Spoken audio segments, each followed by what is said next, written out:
My fiancée swore her male best friend was like a brother. At a party, she sat on his lap and joked, "See, more comfortable than sitting with my fiancé." Everyone laughed. I just smiled. That night, she found out where comfortable really ends. Let's be clear about something from the start. I'm no one's fool. I'm a structural engineer. My entire life, my entire career, is built on understanding stress points, load-bearing walls, and foundational integrity. I see the cracks before they become catastrophic failures. For the last 6 months, I've been watching the cracks spread through my relationship with my fiancée Jessica, and I've been quietly drafting the demolition plans. Her name is Jessica, she's 28, and the biggest crack, the one that threatened the entire structure, was her male best friend, Liam.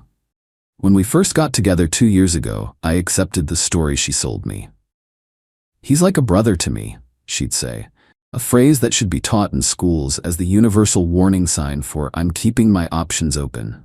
I'm 34, I've been around long enough to know better, but I wanted to believe her.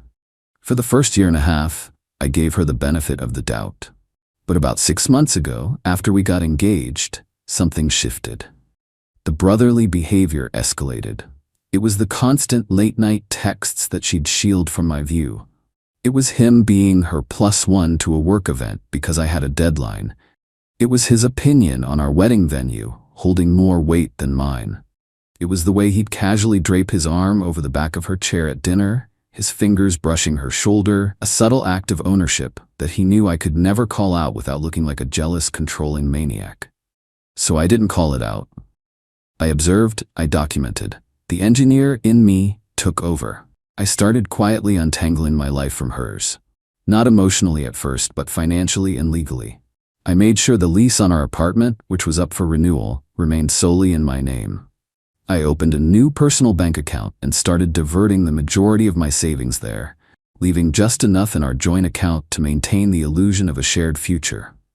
I wasn't being paranoid. I was preparing for a controlled collapse. I knew it was coming. I just needed one final, public, undeniable data point to justify pulling the trigger. Last Saturday night, she handed it to me on a silver platter. We were at a housewarming party for our friends. It was a perfect evening, a big crowd, lots of people we both knew. I was talking with a group of guys when I saw Liam take a seat in a big armchair across the patio. A moment later, Jessica walked over.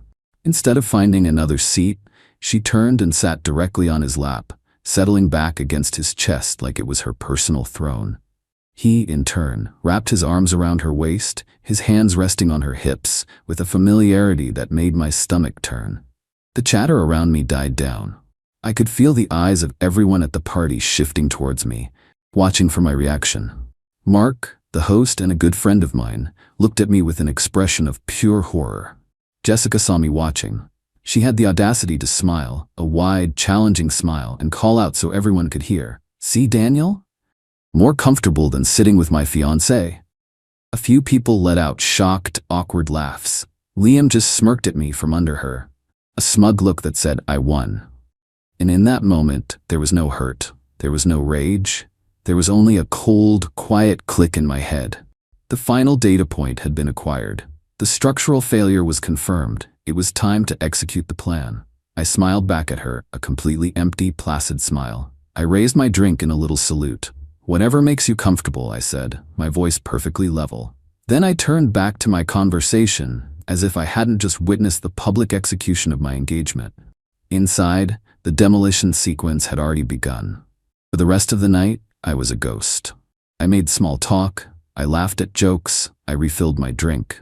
But my mind was 1,000 miles away, running through a checklist. On the drive home, she was giddy, buzzing from the attention. She talked about the party, about how much fun she had, completely oblivious to the fact that she was sitting next to a man who had already deleted her from his future. We got home just after 1 in the morning. She yawned, said she was exhausted, and went straight to the bedroom. "Don't stay up too late working," she said, blowing me a kiss. "I won't," I replied. I waited until I heard the definitive click of the bedroom door. Then I went to my office and began the demolition. I wasn't working. I was ending us. Update 1. The hours between 1 a.m. and 5 a.m. on Sunday morning were the most productive I've had in years. There was no emotion, only process. It was a sequence of tasks to be executed with precision. First, I secured the perimeter. I logged into the online portal for our apartment building and permanently deactivated her key fob. Then I changed the access code on the smart lock on our front door. The physical structure was now mine alone. Next, I severed the financial lifelines. I logged into our joint bank account. I transferred the remaining balance of my contributions, which was about 98% of the total, into my personal account. I left her exact contribution, down to the cent, in the account. Then I accessed my primary credit card, the one on which she was a very active authorized user. I went through the charges from the past month: brunch with her friends, a new designer handbag, a spa day with Liam's sister. I paid the balance in full. Then I clicked the button, remove user and report card as stolen. Her primary source of funding was gone. Finally, I dealt with her immediate possessions. I knew if I just threw her out, she could claim I had stolen her valuable items. I had to be smarter. I went into the bedroom where she was sleeping, a faint smile on her face, probably dreaming of whatever comfort Liam provided. I moved with the silence of a cat. I gathered her essentials: her laptop, her work phone, her primary purse which contained her wallet and keys, her phone charger, and a small jewelry box containing the pieces I had bought for her. I packed them all into her favorite weekend bag. I placed the bag by the front door, ready for her departure. The rest of her life, the mountains of clothes and shoes and accumulated junk, could be dealt with later. This was about a clean, swift extraction. At 5 a.m., I sent a single text message to our mutual friend Mark, the host of the party. "Hey man, sorry for the weirdness last night. Just wanted to let you know that Jessica and I are done." I ended it. "If you hear any crazy stories, just know the truth is she made her choice in front of about 50 people." I knew Mark was a decent guy. He would spread the correct version of events, inoculating me against the inevitable smear campaign. Then I put my phone on airplane mode and went for a run as the sun came up. When I got back, the apartment was quiet. I made coffee and waited. Around 10, Jessica finally emerged, looking groggy. "Morning," she said, avoiding my eyes. Maybe some small part of her realized she had gone too far. "My phone is dead. Can you grab my charger from my purse?" "I can't," I said calmly. "Your purse is by the front door, in a bag with your other essentials." She frowned, confused. "What are you talking about? Why would it be there?" "Because that's where you're going," I said, my voice flat and devoid of emotion. "You don't live here anymore." She actually laughed, a short, disbelieving bark. "Okay, I get it. You're mad about last night. I already told you, it was a joke. You're being a little dramatic, don't you think?" "No," I said, standing up to face her. "I'm being logical. You sat on another man's lap in front of all our friends and declared you were more comfortable with him than with me. That is not a joke. That is a public statement of your priorities. I accept your statement. My priority, in turn, is to not be in a relationship with someone who holds me in such public contempt." The color drained from her face as she realized I was serious. "You're breaking up with me? Like this, after 2 years?" "The relationship was over last night," I corrected her. "This is just the logistical follow-up. Your key fob won't work, and the code to the door has been changed. Your credit card has been canceled. The money in our joint account has been separated. Your essential belongings are in the bag by the door. I suggest you call the person you are most comfortable with to come and get you. You have until noon." The tears and the pleading started then, a predictable and pathetic performance. She was sorry. She loved me. It was a mistake. She wasn't thinking. I just stood there unmoved. The engineer in me had already calculated the stress tolerances of our relationship and she had exceeded them. The structure was condemned. Liam arrived about an hour later, playing the role of the outraged, protective brother. He stormed into my apartment, which Jessica let him into, and tried to get in my face. "You're a real piece of work, you know that?" he said, trying to sound intimidating. I didn't even look at him. I just looked at Jessica. The clock is ticking. At noon, he is officially trespassing. Then I looked at Liam. "And just so you know, the security cameras in this hallway record audio. Any threats you make will be handed over to the police." His tough guy act crumbled instantly. He was a coward, like all bullies. He muttered something under his breath, grabbed her bag, and they left. As she walked out the door, Jessica turned back. "What about the rest of my things?" she cried. "You can contact me via email to arrange a time for a supervised pickup," I said. "You will be allowed 1 hour, with a police escort present to ensure a civil transfer of property. Goodbye, Jessica." Then I closed the door, engaged the smart lock, and the silence I had been craving for 6 months finally filled my home. Update 2. The days following the eviction were a masterclass in damage control and narrative warfare, all orchestrated by Jessica and her circle. I was prepared for it. A structure doesn't just collapse. There's always a cloud of dust and debris. The first wave was the emotional appeal, led by her mother. The voicemails were textbook. First came the feigned concern, then the tearful pleading, and finally, the veiled threats. I saved them all but responded to none. The second wave was the social media assault. It was a coordinated campaign of vague but pointed posts. Her friends posted about the hidden pain of emotional abuse and men who punish women for having male friends. Liam, in a stroke of breathtaking hypocrisy, posted a picture of him and Jessica with the caption, "Some bonds are unbreakable. Always here for my sister." It was a performance designed to paint me as a possessive, unstable monster. They thought they controlled the narrative. They thought wrong. My response wasn't to argue or post my own side of the story. It was to deploy a single, devastating piece of evidence that would render their entire campaign irrelevant. I had known for months that their relationship was more than brotherly.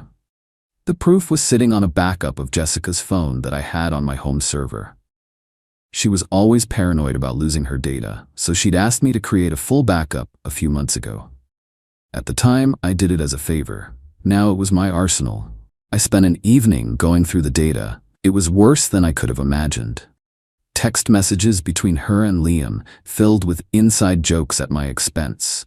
They called me the blueprint because I was designing the life she wanted to eventually live with him. And then I found the video. It was from a weekend trip she and Liam had taken a few months back, a trip she told me was a childhood friends reunion. The video was short, a selfie she had recorded in their hotel room. Liam was in the background, shirtless. "So, the blueprint is almost done with the wedding plans," she says to the camera, a smirk on her face. "He's so predictable, it's almost cute. He thinks he's building a future for us." She pans the camera to Liam. "He has no idea he's just the architect. You're the one who's going to live in the house." They both laugh and she blows a kiss to the camera. This wasn't just disrespect. This was a long con. A premeditated plan to use me for my stability and income, only to discard me once the project was complete. I edited the video down to the most damning 30 seconds. I created an anonymous file sharing link, and I sent that link in 2 separate, anonymous emails. The first was to the Human Resources Department of the company where Jessica worked as a project manager. The subject line was, "Concerning the integrity of a project manager." The email was short and professional. "To whom it may concern, I believe this video, which was recorded by your employee Jessica, raises serious questions about her character, judgment, and ethical conduct. I thought it was information you should have." The second email was to Liam's fiancé. Yes, fiancé. I had done my research. He was engaged to a woman from a wealthy family, a union that was very important for his career in his family's investment firm. Her name was Emily. The subject line was, "Something you need to know about Liam." The email was even shorter. "Emily, I am so sorry to be the one to show you this. You deserve the truth." I hit send on both emails. I had planted the charges deep inside the foundations of their lives. I didn't have to wait long for the detonation. Final update. It has been 4 months. The dust has settled, and the landscape of my life and theirs has been permanently altered. The revenge wasn't loud or explosive in the moment, but its effects were catastrophic and irreversible, just like a well-planned demolition. Mark, my friend, kept me updated on the fallout. The video did exactly what I designed it to do. At Jessica's work, an internal investigation was launched. Her job involved managing large, sensitive client projects. A video of her openly admitting to a long-term plan to defraud her fiancé was seen as a massive liability. She wasn't fired, but she was moved to a low-level, internal-facing role with no client contact and no path for advancement. Her career was effectively over. For Liam, the consequences were even more severe. His fiancée, Emily, did not take the news quietly. She not only broke off the engagement, but she also sent the video to her father, who happened to be one of the biggest clients at Liam's family's investment firm. The next day, her father pulled his entire 8-figure portfolio from the firm. Liam became a pariah overnight. He lost his fiancée, his reputation, and cost his family's business millions. Last Mark heard, Liam had been quietly reassigned to a satellite office in another state, a form of professional exile. With her career in shambles and her brother now a disgraced outcast, Jessica's world collapsed. Her friends, the ones who had been so quick to attack me, vanished. They were attracted to her perceived status and the comfortable life she led with me. When that was gone, so were they. She was forced to get a lawyer to arrange the pickup of her belongings from the storage unit. My lawyer handled the entire interaction. Her lawyer tried to make a claim for financial support, citing relationship-induced financial dependency. My lawyer responded with a single sentence: "We are in possession of video evidence of your client confessing to a conspiracy to commit fraud, and we will happily introduce it in court should you wish to proceed." The claim was dropped the same day. I sold the apartment. I couldn't stand to be in a place built on such a rotten foundation. I used the money to buy a piece of land a little ways out of the city. I've spent the last few months designing my own house from the ground up. It's a project that is entirely mine, built on a foundation of honesty and self-respect. The most satisfying part of this whole ordeal wasn't seeing them fall. It was the realization that I had trusted my own judgment. I saw the cracks, I analyzed the data, and I acted decisively. I didn't let emotion cloud my thinking. I protected myself and my future from people who saw me not as a partner, but as a resource to be exploited. They thought I was just the blueprint, a boring, predictable plan they could use and discard. They were right about one thing: I am a planner, and my final blueprint was a design for their complete and utter self-destruction, executed with their own materials.